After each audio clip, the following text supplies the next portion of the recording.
আর আজকে যেহেতু 50 লক্ষ টাকা ধরেছে, এরকম কোটি কোটি টাকা তাদের ব্যাংকের মাধ্যমে আসতেছে, যেহেতু ব্যাংক তাদের, ভোট কি আকাশ থেকে পড়বে? তাহলে তাদের ভোট নেবে কেমন করে?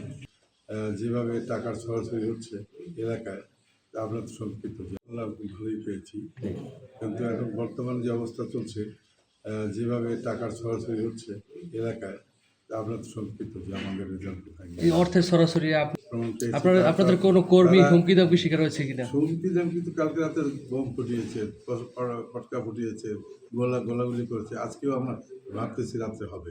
এবার এখানে সরকার কি করতেছে, আমাদের প্রশাসন কি করতেছে আমরা জানি না, তবে আমরা প্রশাসনকে জানিয়েছি এবং এ কথাও জানিয়েছি যে যেভাবে টাকা পয়সা তারা ছড়াচ্ছে, এরকম আমাদের তো কালকে রাত্রে আমাদের এক কর্মী এখান থেকে গেছে আমার বাসার থেকে, তার পকেটে 2 লাখ টাকা ছিল, তাকে 2 ঘন্টা আটকেই রাখছে।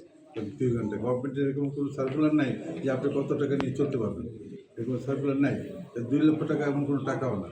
আর আজকে যেহেতু 50 লক্ষ টাকা ধরেছে, এরকম কোটি কোটি টাকা তাদের ব্যাংকের মাধ্যমে আসতেছে, যেহেতু ব্যাংক তাদের, ইন্স্যুরেন্স তাদের, সমস্ত হসপিটাল তাদের, এদের টাকা পয়সা তাদের তো কোনো অভাব নেই।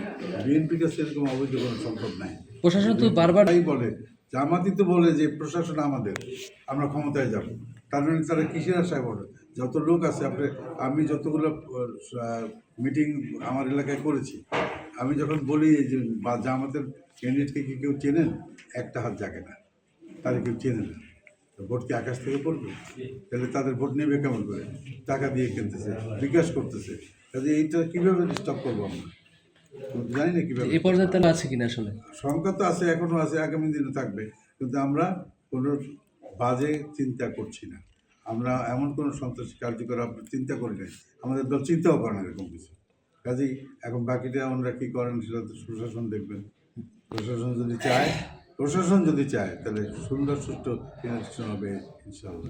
আগামী কালকের দিন তারপরেও তাদেরকে শান্তি থাকতে বলবো।